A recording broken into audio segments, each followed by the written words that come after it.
Hello everyone. I am gonna wait a little bit for you all to come in. Uh, I am in the Krakow office while waiting for everyone.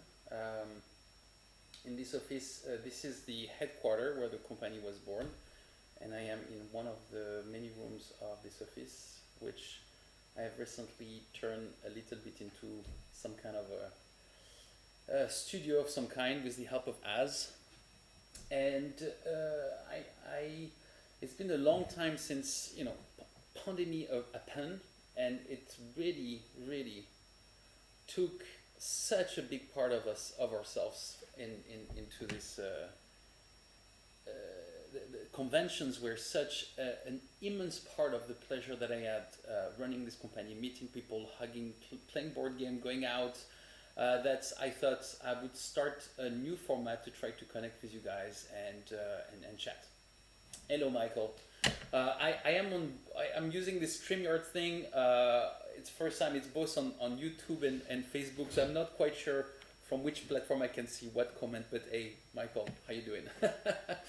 So before we get into Q&A, I thought I'd give you a quick update on Lucky Duck because a lot has happened, and it's kind of hard to comprehend, even for me, the scale the company has taken over the last 18 months. Last year, basically, we sold 500,000 games, and this is just really a hard number to grasp. 500,000 games for a company that was born 5 years ago. Hello, Derek. Hello, Cameron. Hello, Bree. Hello, guys. And to get there, I wanted to share with you some of the things that happened for us. So the major part of 2020 is that we grew from being an English-centric publisher, mostly selling in the US, Canada, Quebec, Nordics, Australia, New Zealand, to grow to a really fairly decent size, I would say large at the end of this year, French publisher.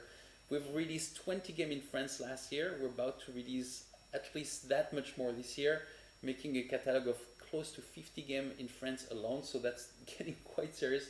And then Poland, which we launched last year in September, to get to the point where we are. Hello, Frank. Hello, Jason. Thank you guys for coming. To get to a point where actually we're releasing close to 15, maybe probably more games, at least 15 games in Poland this year. So take the scope of this, and that's 40 to 50 games coming out of the Lucky Duck brand. Each of those places have their marketing team, their sales teams. It's quite an exciting time, and at the same time, we have seen a major shift, and it's something I'm really passionate and wanted to share with you. The company was born with the idea of taking video games and turning them into board games, and we had some painful try in the middle. We licensed Zombie Tsunami, Fruit Ninja, and none of those really worked out in the way we hoped for. And it's really through Chronicles of Prime. Hello, James. Hello, Jérôme. Hello, Ben. It's been 7 o'clock. And so it's through through October 2018 we released Chronicles of Prime, and we have a company meeting where we officially decide to completely let go of video games. And to really throw ourselves into the idea of making a hybrid narrative board game. We realize with the release of Chronicles of Prime that there is so few companies in the world, and I'm thinking Fantasy Flight Game and Portal mainly, and few that came in between 2018 and today, but still very few. And we realized that actually, rather than knowing CEOs who have a very large video game as a foundation to make a board game, the fact that we came from the video game industry and that we knew how to make apps was actually a great and very special gift that many publishers didn't have. And so this led to the creation of the studio. And the studio is actually a team of 15. Actually, as of today, 16. We have Marta was joined us. She's joined us on Tuesday, actually. Project manager. So we're 16 full-time people. Those 16 people, who are they? They are illustrators, graphic designers, full-time writers, full-time game designers, project manager, playtesters, and so we have this massive team that is pretty much set up in the way that I used to run video game companies. So we really, and the name studio really come from the way I've been running video game in the past, and into really trying to pushing ourselves into becoming really an engine, like a force into making those hybrid narrative games. And so the first game that came out of that adventure, actually I have a box here, and it's coming out in May, is Destinies. Destinies is really the first game that was born internally. It's 2 years. It's a 2 years worth of development. It's an insane journey.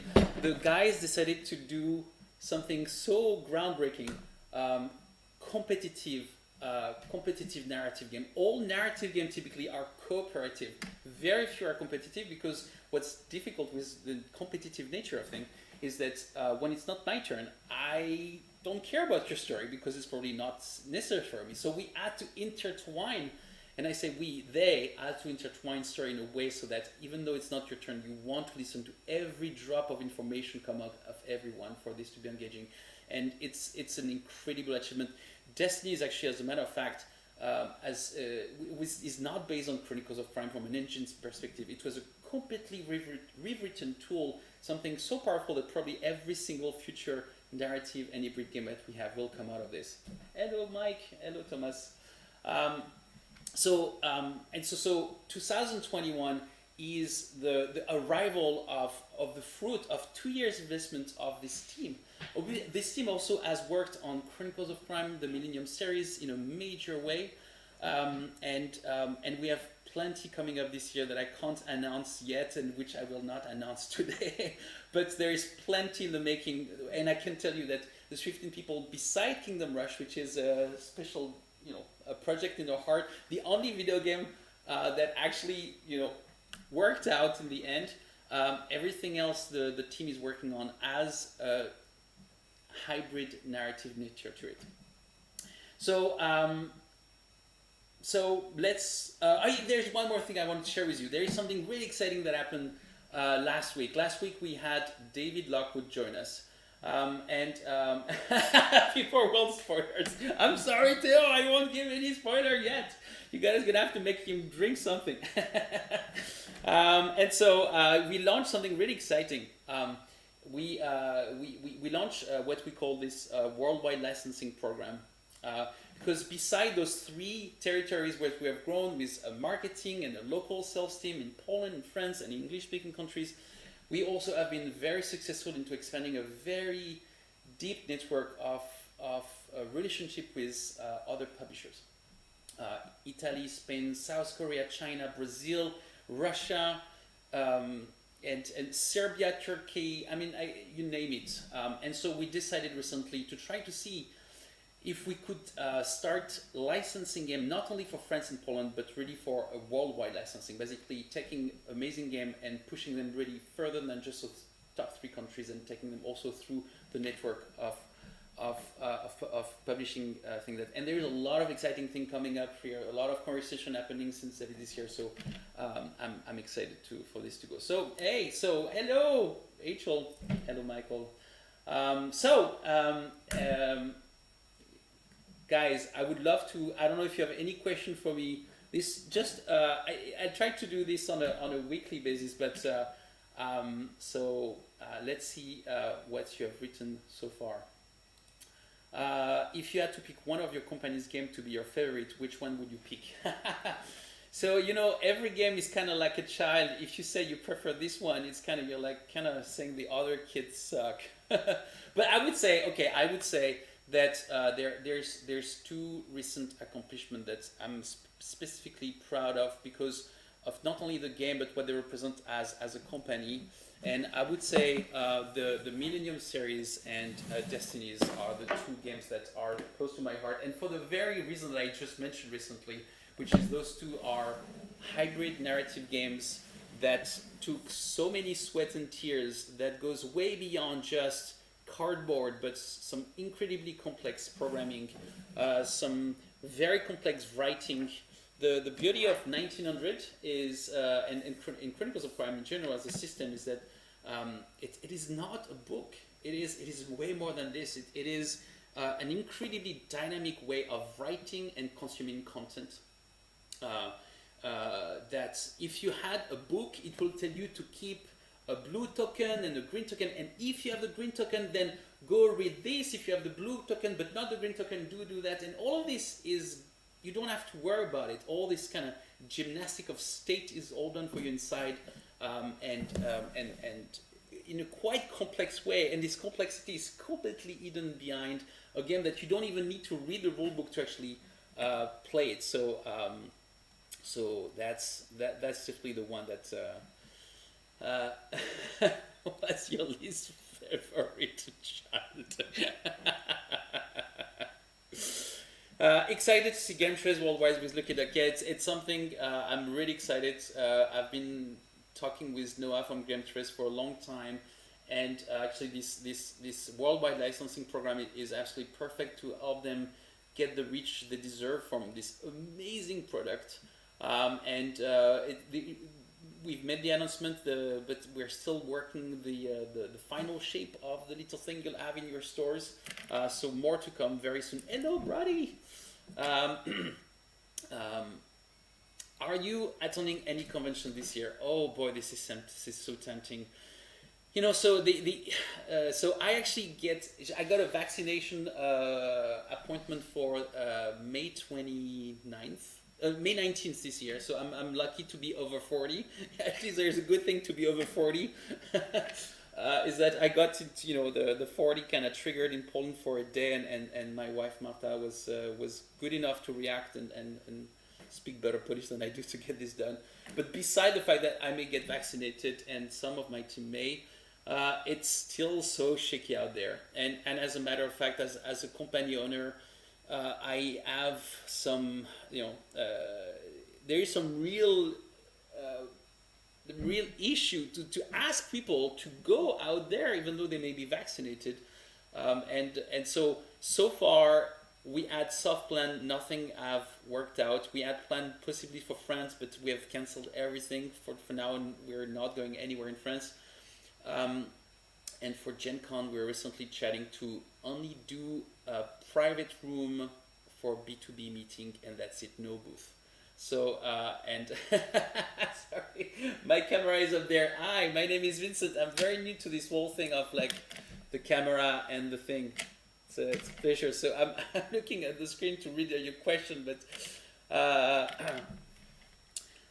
anyway, so I don't know about you, James, if you guys are attending anything, but it's hey Scott, how you doing? Difficult question. Frank, a nice simple one. Where would you like the company to be in 5 years' time? I've been thinking about it. I think 5 years is too far for me. I think there's running a board game company is too much of a tactical game rather than a strategy. I mean, there's a lot of strategy, but there's a lot of tactical reaction, especially when the game master decides to throw a pandemic at you and you have to react to it. Right now, some of the plan for us is to keep expanding in the hybrid narrative segment. We have announced earlier this year that we're launching a kids line, and okay, I can spoil you that this kids line is very much aligned with the idea of going hybrid. So we're gonna have some hybrid games and possibly narrative games as well for this. And basically, there's two aspects of I would say my 3-year plan, not 5. 5 is just too far, just too tactical. But the first one is content, and content-wise is to really go the full spectrum of content. So we're trying to get children's game, family game, and more expert game. And I can't wait to tell you, we have a project coming up later on this year with people that I absolutely adore, who are incredible writers. And all I tell you that we're doing the first co-publishing of the company that touches content, and we're bringing the technology, they are bringing the writing, and oh my goodness, I'm so excited. I've played something anyway, and so we go children, family, and expert. When I say expert, I don't mean Eurogame. I actually mean more mature themes and maybe more expensive box and miniatures. Destinies will be the perfect mature expert game for us in a way. So that's the first thing for us to really keep digging this difference. You know, like I it's my fifth company, and I always believe that finding your difference, finding this thing that makes you completely different from the others, and really running for it is always the best take. And so this is what we're doing here. And from so that's content, and from a commercial standpoint, from a business point, so far we are like really maturing this model of being local ourselves, and we have done it very successfully so far in France. We're really doing it really well in Poland, and I have to say the success is not due to me at all. This is completely due to the team themselves. Like I've been very fortunate to bring on board people who are truly talented, who have done this before, who know their markets, who know how to who know their who know their culture, their country, also know their distribution relationship, and for example, our recent Polish success, which has been doing so well for us, is completely due to Patrick and Michał, two local and a very experienced publisher basically, who have been nice enough to leave their job to follow us. So my plan and the 3 years plan is to try to keep adding more countries, and I don't know if it's going to be Germany, Italy, Spain, but for sure this will be driven by the people, not so much by the country and its country capacity to sell more games. I believe no success come by just by wish of growth, but rather by the wonderful meeting of truly talented people. And so I've been very, very, very lucky to meet incredibly talented people at Lucky Duck who are pushing this. And I am nothing in this adventure. I've just been the aggregator of all those people. And so I really hope that from a business side, we keep adding more country to the Lucky Duck segmentation and region. So let me now look down and see what else came out here. So bonjour Kevin. Hello Billy. If you could have any IP to make a game out of, what would that game be?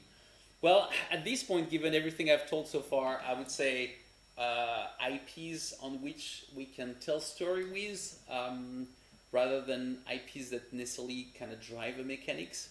Though I there are so many stories that I want to tell you that I still can't do it. But I'll give you one more spoiler. We're working with an amazing license. The announcement is not made yet, and I hope we'll be able to make an announcement soon at some point. And this license was it took a year and a half to sign, and we really wanted this license because it will allow us to tell some really great story if things pans out. So are there any online convention you plan on attending since COVID is still causing concerns? So this is a really tough one, actually. Our experience of SN or Gen Con online last year has been, if anything, very mediocre. And the presence of this feed today is very much like a realization we need to do something. This is not going to happen. Like, we're not going to a convention tomorrow, and it's official. We're not having a booth at Gen Con. So we start to believe more and more into bringing our own content during a convention to basically animate ourselves this time and period during that convention, rather than attending this weird virtual booth that means nothing. I have to say that this SN map was a little disappointing. For the story, we dropped like 3,000 euro as a publisher for what, to have like a little dot into this mess of dots. We're like, what did we pay for? That was very strange. But I do appreciate though that those conventions hurt with this, and it was definitely a way to support them. But we will look into other ways to support them. As I mentioned, for Gen Con, probably we're looking at still being there but without a booth, but rather a private room to meet B2B partners, stuff like that. So we'll be more active in this rather than be codependent of the online organization. I can't wait to see the kids line. Yeah, I can't wait for you to see this as well. There's plan for the mutant deck building system, maybe another universe. Yeah, so Mutant is one of our is my greatest sadness. It is an incredible game, extremely well rated. Um, Such a subtle twist into a mix of deck building and end management, and I think I screwed up as a publisher. And let me put this. Mutants is actually it's actually a video game, and it's actually a video game made by one of my greatest friends and co-founder of a video game company that I've co-founded before called Kobojo, Philippe. And Philippe created was the initiator of this. It turns out it's pretty crisp clear at this point why this game didn't work out, and so far there's definitely no plan to extend Mutant as a theme, and the reason is simple. Those are, I mean, they're simple after the fact. These are mutants, robot mutants battle. The theme is so teenagery. It's so unwelcoming for my wife, even though I'm sure she would love the mechanics. But the theme was so rebuting us that it was definitely a lesson in publishing for this, which is be very careful about what you slap on top of your box and on top of what the game designer bring you. No matter how amazing a game design is, as a publisher, you need to find a theme that is right for your audience. And this audience here was a little too narrow and a little too young for this to be successful. Especially, we are kind of not completely giving up on Mutants. I can't tell more, but we're still trying to explore if there's other stuff we can do with this. Theo, you're giving some spoily detail, but not enough. I'm sorry. uh, so I'm keeping continuing catalog for the. I'm sorry. I'm reading you guys. Sorry, I have to expose Dragon's Dogma by Capcom. Working. Pleasure for me for the May once. I thank you, Sonnet Brandon, for sharing. This is for you, Vincent. What are you playing? Not for your friends. So, what game are you playing for you? Yeah. So it turns out it was first for work, and it turned to be completely for me, and it's been Dune Imperium. Dune Imperium as just wow. It just this game as is hitting all the spot for me so hard, and I absolutely adore this game. It's, I mean, deck building is such an easy genre to get into. It has worker placement, which is easy, but it has this type of confrontation that is not painful. Like often, confrontation game can feel hurtful, and that's the kind of game that I hate the most. Like if you want to hit the extreme trigger, like game that punishes, that bring too much negative interaction. I'm a teddy bear. Like I'm the kind of guy who's just gonna give you a hug and tell you your day is gonna be okay with the biggest smile. And even I can't see anything wrong on people. And you really need to press my button for me to be really mad at you. You need to just do it again and again and again for me to at some point explode. So if you throw me on a negative interaction game, I hurt. I take it personally. I'm like, why did you do this to me? Like this is not fair.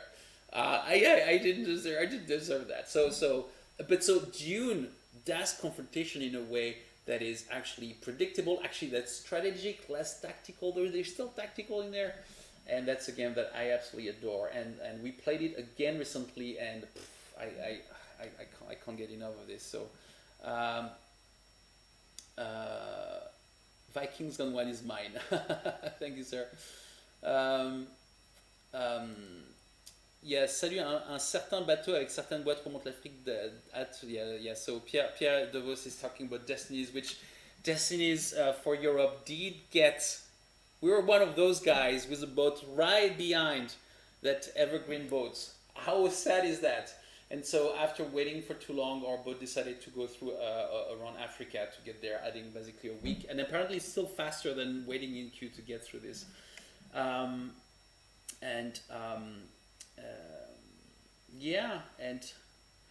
Sign with Woo.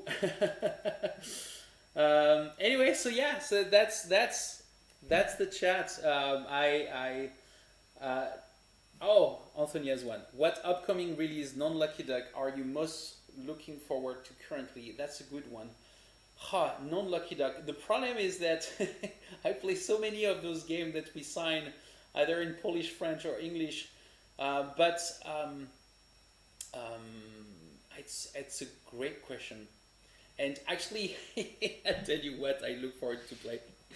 The massive stack of Kickstarter games that I've backed that just keep waiting for me to find a group to be able to play.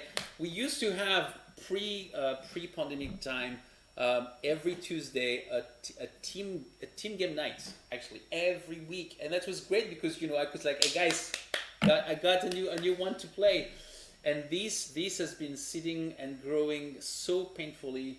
There are games that I can't wait to play again, like Dwelling of Eldervale. Oh, that box, I played the prototype twice. I haven't got a chance to play my final copy, for example.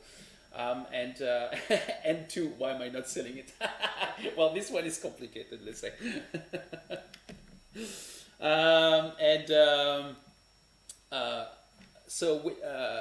which game are you very sad to have not signed? Oh, there is that. That's actually a interesting one.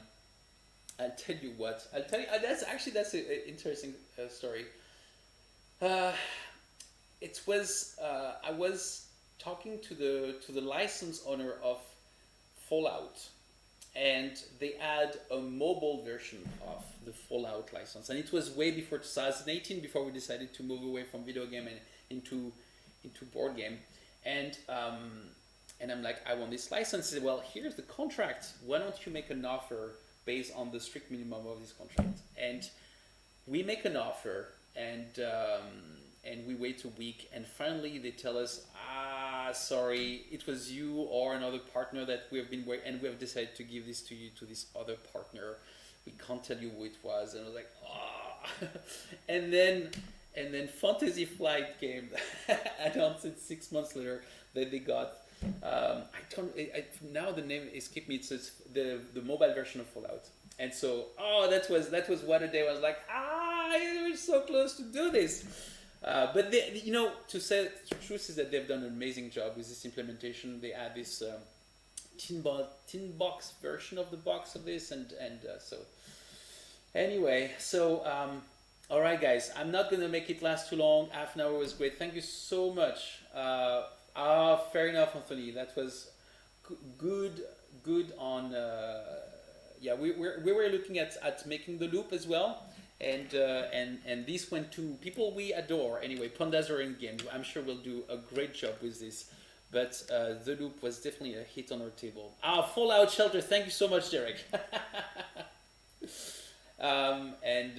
So, all right, guys. Thank you so much for showing up. I'll try to do this more regularly, if not weekly. And do you have a single moment looking back that you feel was the moment for Lucky Duck Games? Okay. More questions. Okay, I'll hang for a couple more, and then, no, I don't think so. I think, I mean, yes, fair enough. Probably the pivot, I think that pivot moment, which was the first one, the Chronicles of Crime campaign, and then secondly, this very deep change of our identity, which is often things that it's tough to do, right? You set yourself as the video game adaptation guy, and this is your identity, this is what people know you.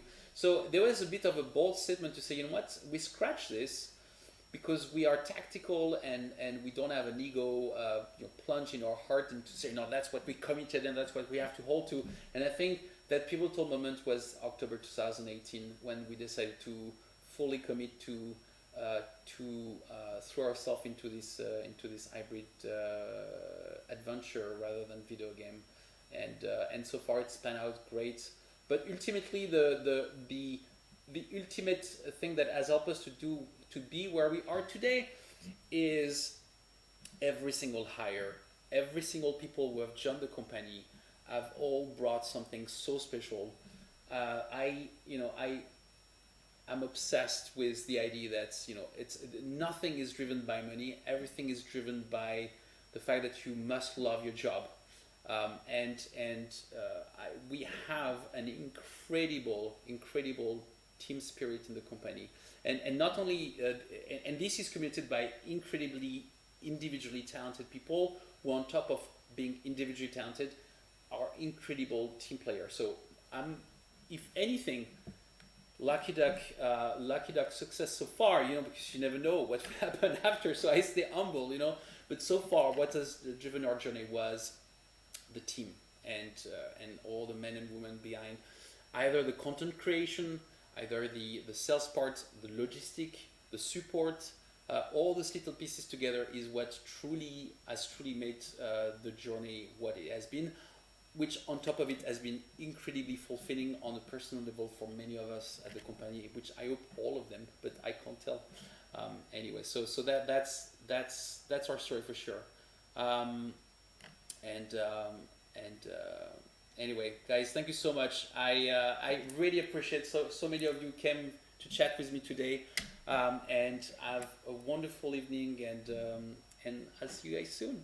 Thank you so much. Bye bye.